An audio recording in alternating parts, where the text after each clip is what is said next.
Dan Campbell at the podium. Let's listen in.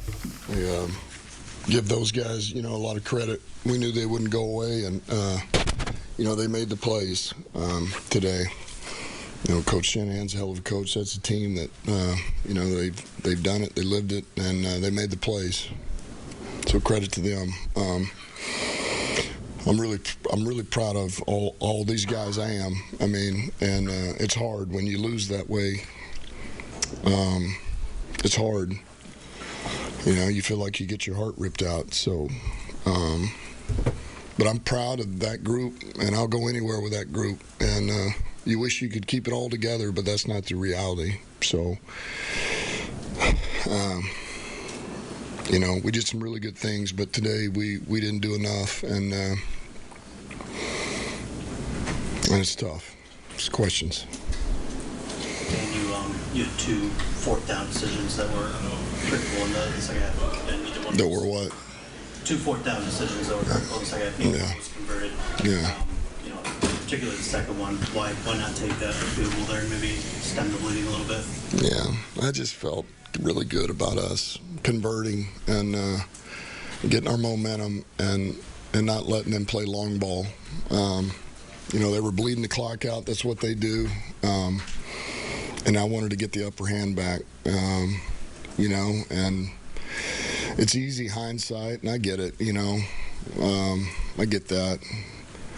But I don't regret those decisions, and that's hard. It's hard because, we didn't come through. It wasn't able to work out, but I don't. And I understand the scrutiny I'll get. That's part of the gig, man.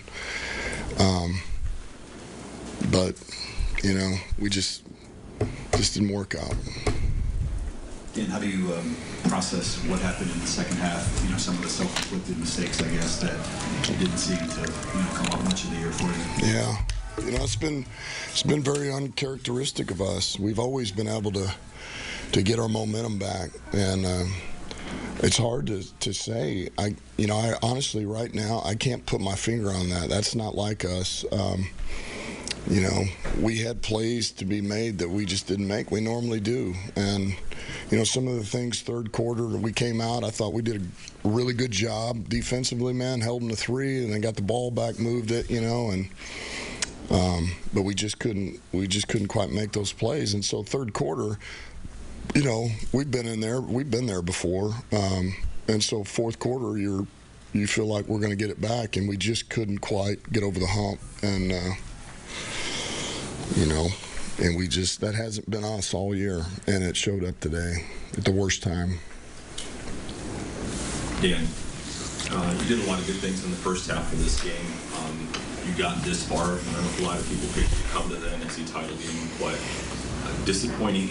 But what do you learn from this experience? I'm sure you hope to get back here. You expect to get back here. But what do you learn from this experience of making it this far of the game?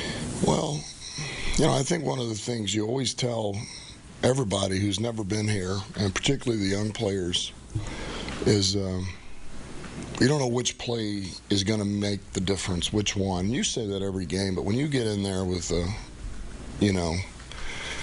heavyweight like Sam Fran, man, it is the difference. And sometimes you can only say so much. You got to live it, unfortunately. You got to get your heart ripped out, which we did. And it's a lesson learned. And look, I told those guys, this may have been our only shot. Do I think that? No. Do I believe that? No. However, I know how hard it is to get here. I'm well aware. And it's going to be twice as hard to get back to this point next year than it was this year. That's the reality. And if we don't have the same hunger and the same work, which is a whole nother thing, once we get the offseason, then we got no shot of getting back here. I don't care how much better we get or what we add or what we drive. It's irrelevant. It's going to be tough. Everybody in our division is going to be loaded back up, and you're not hiding from anybody anymore. Everybody's going to want a piece of you, and which is fine, which is fine. But so it's hard. You want to make the most of every opportunity, and we had an opportunity, and we just couldn't close it out. It stings. It stings. And to go from that high of the 24-7 halftime lead to how it ended, What is your locker room like right now? I'm sure you were celebrating at halftime, but you obviously were feeling very good. The level of crushing, I guess, for your players? Yeah, it's tough. It's tough. Yeah, I mean, nobody's happy. You know, they're very disappointed. You know, it's disappointing. And I think I said it pretty vividly. It's like getting your heart ripped out. And it's hard. You know, it's hard. And no, we didn't come in at halftime. We were doing backflips like, all right, we got this thing won. They know better. We all know better. We talked about it. We knew they were going to make a run in the second half. We talked about it. We knew we were going to have to weather a storm in the second half. And so when they started to make a push, we weren't surprised. We just couldn't counter back. And we've always been able to counter back. We just couldn't quite do it in this one. What is the message, both in the moment and big picture, to a player like Campbell, who is on the wrong side of a play like that, on the how you catch?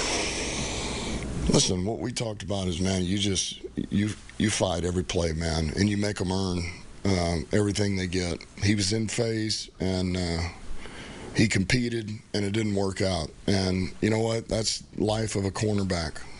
It's life of a quarterback as well, those two positions. And listen, it happens, and you go back for the next play. And long term, you know what? That won't be the next time that happens, unfortunately. It's every corner gets put on an island at different times. And so you just keep going. You just keep fighting. And that's what I want, and that's what I'm looking for. What I don't want is a player who looks scared and doesn't get up there and challenge, but a guy who'll go up there and mix it up and isn't afraid of who he's lined up over. You know what? Give up play. Nobody feels good about it. Certainly, the player doesn't. But I know they're fighting. You mentioned it a little bit in your opening comments, Dan. There's a lot of emotions at the end of a game, but particularly at the end of the season. Can you just expand a little bit more on just knowing that the locker room, your coaching staff might look, quite a bit different? I guess the challenge and the finality of that. Yeah, I mean, it's hard. Everything that I'm a firm believer in. Everything's got to be right, and everybody just thinks that it's just talent or it's just coachability. And the more talent you get, and the better coaches or the more well known, then you're just automatically going to be good. And that's not the truth at all. It's not. Does it help? Yeah, it helps as long as they are compatible and there is a chemistry and there is teamwork and there's an unselfishness and you leave the egos at home, and that's hard. It's hard to do that, and so you set it up. Well, now it's just going to look different, and it's got to be right again. It's got to be right. Some of the players, potentially some of the coaches, man, we've got to start over, and we got to find the right mix, the right balance, and it's got to be right. Because otherwise, you don't. I'm a firm believer. You don't have a chance if it's not. You'll become average quickly. Three more questions, starting with Dave. It's probably too early in the moment right after a game like this, but at what point do you think, if at all, you'll be able to appreciate what you guys accomplished this season, getting here, and the amount of success you had leading up to tonight? That's tough. And I've said that word a lot tonight. And I hate it. I should not. You're asking me right now, and I feel like we're no different than anybody else. And that's what, unless you're the Super Bowl winner, that's what this feels like. It's hard. And we did accomplish a lot, but there's just, there's a piece of me that I just feel like we're, a little bit like everybody else who didn't make it, and everybody else who lost. Unless you're San Francisco, and who won the other one, I don't even know. KC. Then you got a pretty bad taste in your mouth. And it's what's great about this sport, what's great about the game, it's what's great about the tournament, and it's also what just crushes you. The last two will be Jack and Mitch. Dan, coming out of halftime, you get the Ayuk catch and the fumble, and like a double gut punch you could never see coming. No, I mean, look, we knew they were going to make a play. I mean, you'd like to believe that it's not going to be that. But, I don't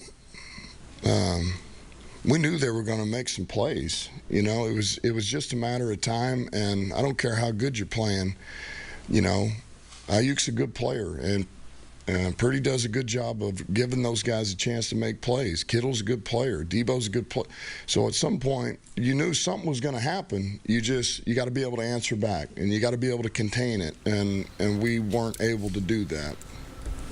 Last question. Man, early in that, asked about the decision to forego the field goal at multiple junctures to either make it a 17-point lead or, when trailing by 3, tie the game. And he said, just felt it. Just felt like his team had the look they wanted. Just felt like his team could go get those yards. Now, the feeling is heartbreak in Detroit as they suffer their largest blown lead in Lions playoff history.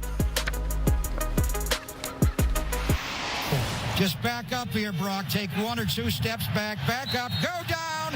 It's over. The Niners are going to Vegas.